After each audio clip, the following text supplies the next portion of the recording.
Sammy, it's funny when you're talking about a baseball team and you're Yeah. talking about the magic number and how that number keeps dwindling in a Mhm. 162 game season. You feel like you're like, oh, it's finally coming to an end. It's been a Yeah. long season. You're watching that number every week if it's Phillies, Mets, whatever it is. Yeah.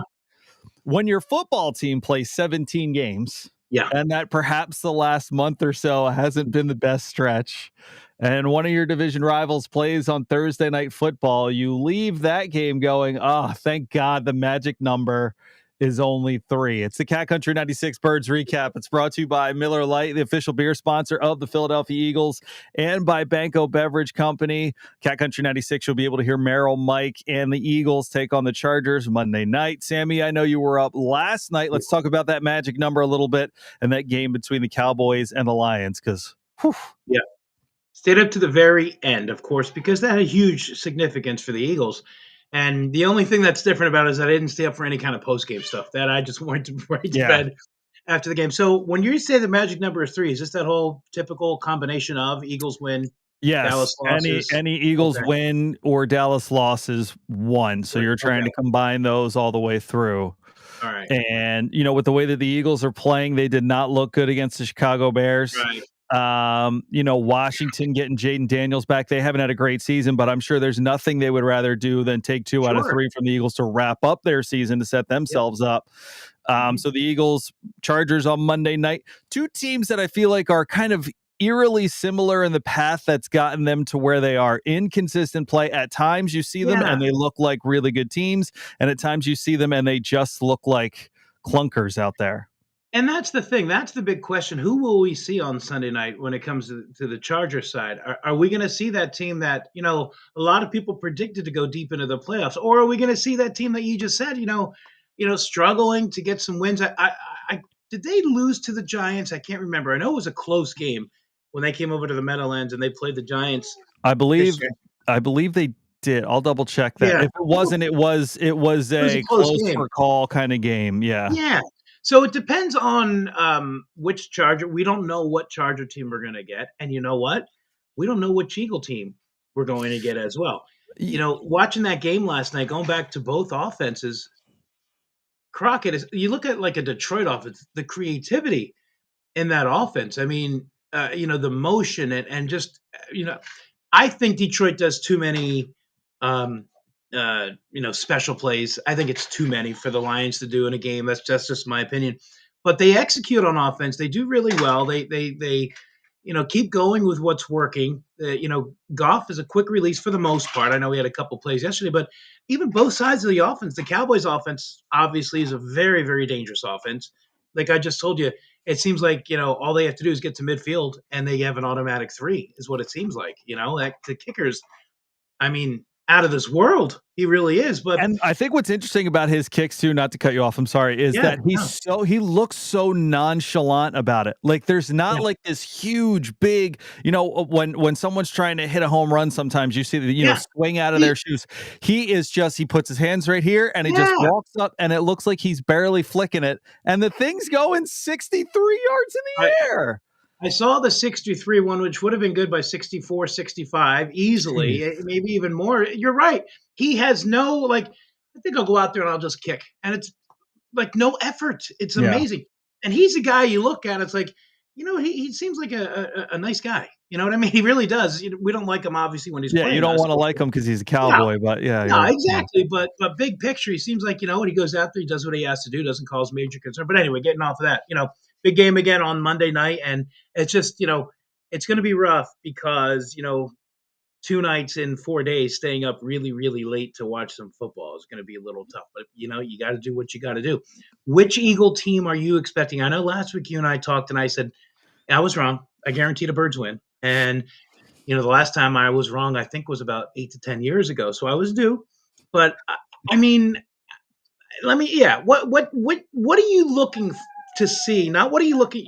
No confidence. I just see you shaking your head. You're not seeing anything. I want to be confident, but until this team, we keep coming back to Yeah. 2023, and that stretch at the end of the season was one of those stretches where, particularly on the offensive side of the ball, my eyes just told me we're not doing anything different. We're being stubborn. Yeah. I was calling for Nick Sirianni because of how almost to the point of stubborn the offense was in not trying to do anything. And listen, I agree with you, Detroit, maybe a little too gadget playish Too from much. time to Yeah. time, but they run the football all over you. They set up the play action pass. That's where Jared Goff slices you up. There's just nothing that this Eagles offense feels like. I'll just go to that point exactly. The run game sets up play action where your quarterback's Yeah. efficient. Like there's nothing that sets anything up here. Yeah. It's interesting because there's a lot of people saying that they want Jalen Hurts on more designed runs. And there were comments about maybe Jalen. There was a rumor you're going through as you're trying to sit here and dissect and figure out what you think is happening with this offense. You come across a story that says maybe Jalen didn't want to do as many design runs, like talked about that in the offseason or something like that. Justin Herbert has more rushing yards this season than Jalen Hurts. And so I bring that up in twofold because one, for those of you who say you want him to run more, I get it because I do agree that not necessarily designed runs, but let him call his number when he feels it's effective. The flip side of that is Justin Herbert's going to be playing with a cast on his left hand. Right. Correct. On Monday Night Football in a big game that both of these teams need. So there's just, to me, if you're asking if there was something if there's something I want to be confident in, I'll say that it's the run game. If they can find a way to get the ground game going, I just think that takes such a deep bit of pressure and deep breath off of this offense to maybe find some efficiency. Would you feel better if going back to Jalen Hurts here, would you feel better if, okay, not so much the run game, because I think we both agree you don't want the guy going 8-12 yards taking a dive, at the 20, head first. We're not looking for that. Would you feel better if he escapes the pocket a little bit better? And not necessarily a designed run play, but escapes the pocket, runs for 4-yard gain rather than a 5-yard loss. Like, I think he can get a little bit better at that. And where I think what you're trying to get at is Teresa checks in and says, "Go Birds." Good morning, Teresa. All right, I Teresa. think what you're getting at is, can we move the pocket?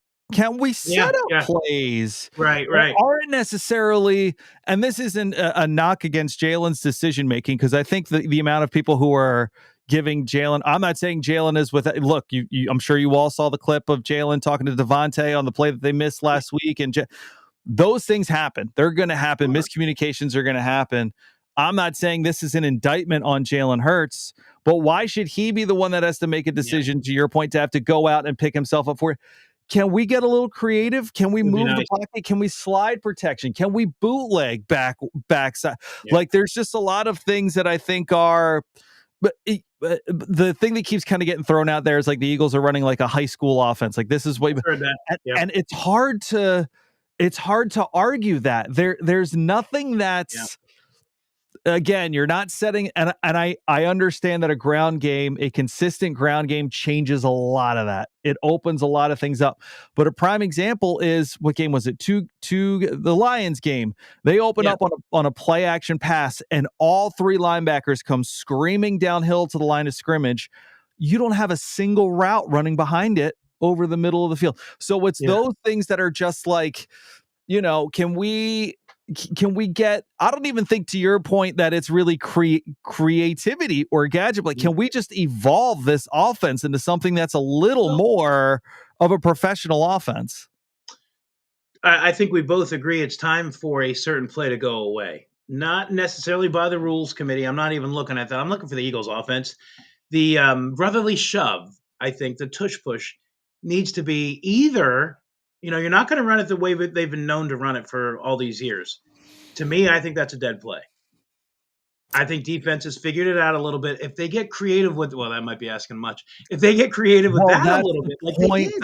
That's the point, though, is, and I understand wanting to use, look at that Mark Andrews touchdown that he ran in for the Ravens, whatever that was, 3 or 4 weeks ago, where he typically will go into their tush push scenario and he just boots around the outside.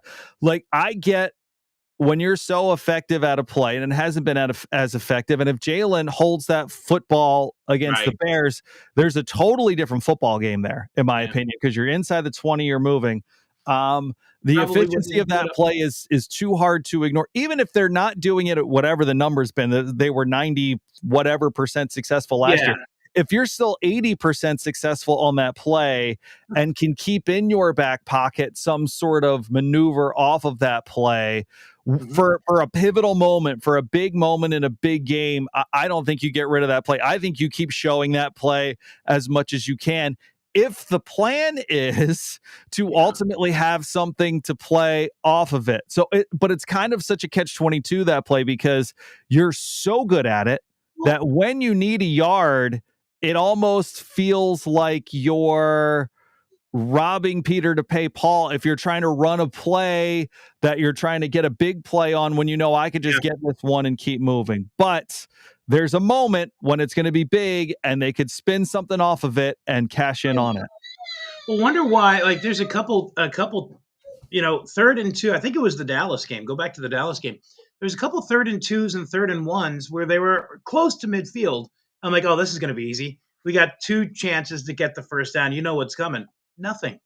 That play wasn't running. I think it was the fourth quarter when, not that they could have put it. It wasn't a put away game, but they had some nice drives going. I'm like, why are they not running it at this point when it's very successful? You're close to midfield. You have 2 tries to get a first down with the push, and it wasn't run. And I didn't understand what was going on with that. If you are gonna, that's where they, it works the best for them.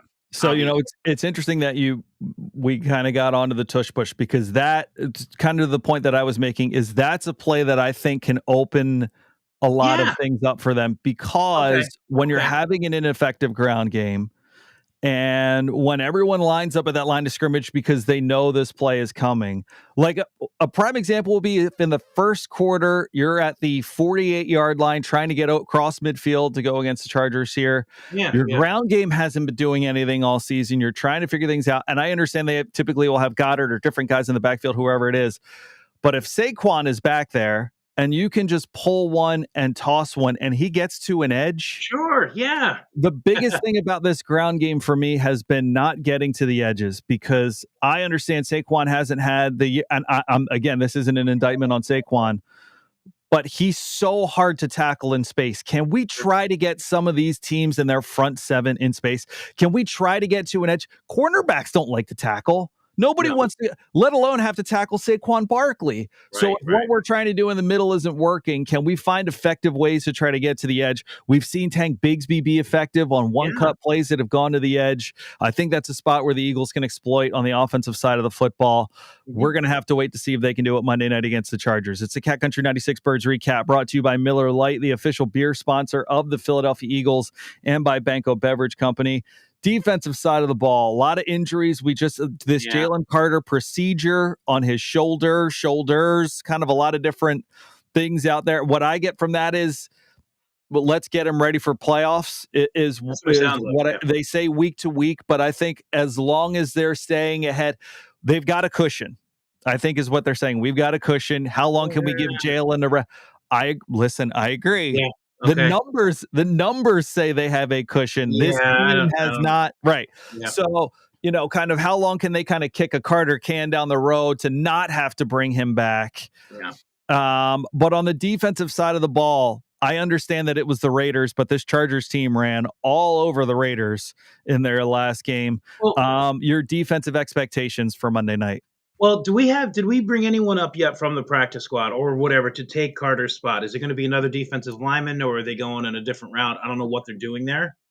Um, The kind of enigma in all this was I loved the Ty Robinson pick in the draft this year, the kid out of he's been Nebraska, and inactive. Yeah. he hasn't, yes, has not been active for very much of the season at all.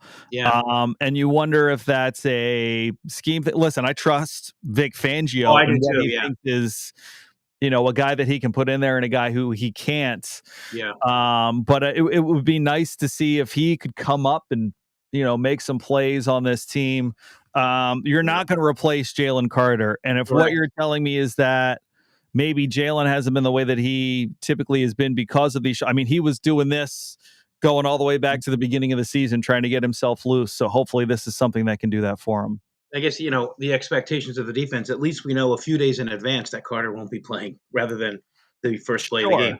Sure. Put that out there. But no, Sure. it does give them something to work with, knowing that this surprised me that he was going to be out as long as he's going to going to be out. But the defenses, they have to find themselves again. I think they had really a couple good games against Green Bay, against Detroit, not so much against Dallas in the second half. And then last week was last week against Chicago. But I think the defense has to come together as a group and play the way they did against the NFC North teams, the Lions and the Packers, and just come out and start playing football again, and start taking the ball away. And one thing they did when they were really good was not miss any tackles, and they did a lot of the gang tackles. I mean, my expectation for the defense is you got to, the Chargers are not the Rams. So that's I know they play the same building, but they're not as good as the Rams. Not I shouldn't even compare the Chargers and the Rams, really, but the Chargers are. I don't know much about them, honestly. Like we said, what team are you going to get when you're playing the Chargers? But the Eagles need to get more pressure on the quarterback. They need to stop the run. We saw Chicago had 2 100-yard rushers last week.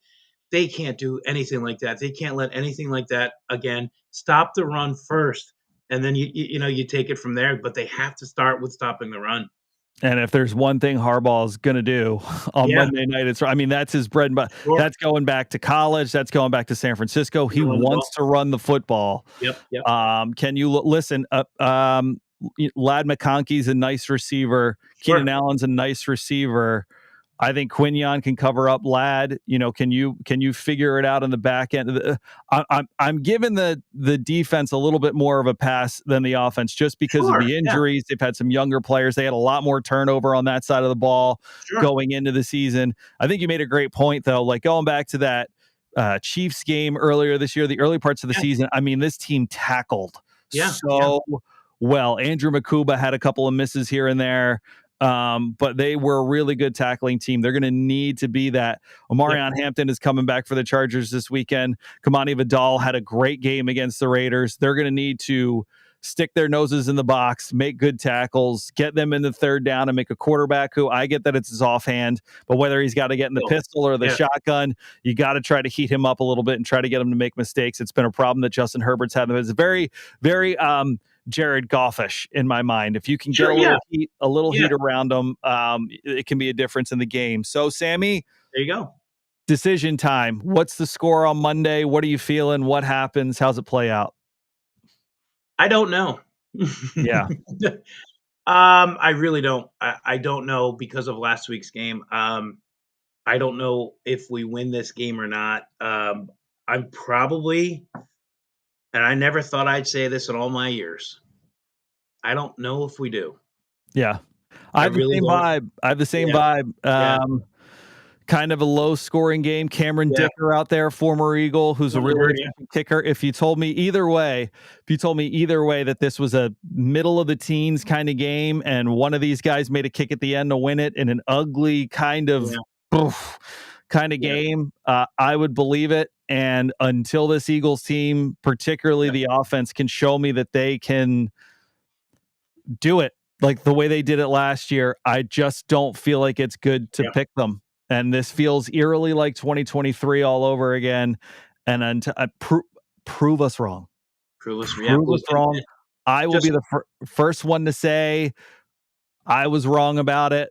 Prove us wrong. But until you do, and the stank of 2023 is in the air, particularly on the offensive side of the ball, until you show it otherwise, I think I got to take the Chargers at home on Monday night. Yeah. Boy, we ended on a sad note. Well, Sixers looked good last night. Yeah. Yes. They blew a 30-point lead and won it in the end, but I mean, I'm hoping, and we both are hoping, obviously. Let's just remember this. The Eagles are still Super Bowl champions. Has nothing to do with Monday night except with the fact of our. So you're right. But I think Monday night is a huge game because I think if you can get a win on the road, you're going to have a short week against the Raiders. Okay. Right, at home. If you can find a way, Monday Night Football, West Coast, find a way to win that game. And I'm not saying that the Raiders game is a push. You know what? This reminds me of the Remember the Arizona Cardinals game a couple years ago? Arizona comes in, they're 3-12 or whatever they are. Sidney Brown gets that pick six, and you're like, finally, after all those losses, you're like, finally, we're going to get a clunker against the Cardinals, and we're going to run them off. And then all of a sudden, you got quiet on offense, and Kyler Murray and the Cardinals win in Lincoln Financial Field. So I'm not discrediting the Raiders of anything that they could do to this team. And until the Eagles win a game like the game they have on Monday night against the team, these two teams feel eerily similar in who they are. Find a way to win on Monday night. Give yourself a little bit of confidence and see if you can run with it from there. Because if this team can get, there's no doubt about it. If this team all of a sudden puts it together in the last month of the season, we've seen it. We've seen it. If you're telling me that the road has to go through Lincoln Financial Field for 1 or 2 playoff games, we've seen it. We've seen it happen. Give us a reason to believe. I love it. It's Cat Country 96 Birds Recap. It's brought to you by Miller Lite, the official beer sponsor of the Philadelphia Eagles, and by Banko Beverage Company. Oh, I want to shout out Pints and Pies. Had a fire. We were going to be there later on for, I forget if it was for a tailgate or one of our stream appearances, but just want to send love to Pints and Pies. Absolutely. A great spot. They've always been great to us. Yeah, we've been there. Fire. Yes. They will be open soon. We don't know when, but just wanted to give them some love because they've always been really great to us. So don't forget they still have their store in Wilsonboro as well. So there you go. Yes. Yes. So just wanted to send them a little extra love because they've been great to us. There we go, Sammy. Go Birds. Sounds good. Go Birds. Go Birds. Come on. Let's make next week's a little bit more happy for us. It's a Cat Country 96 Birds Recap. See you, buddy. Yeah.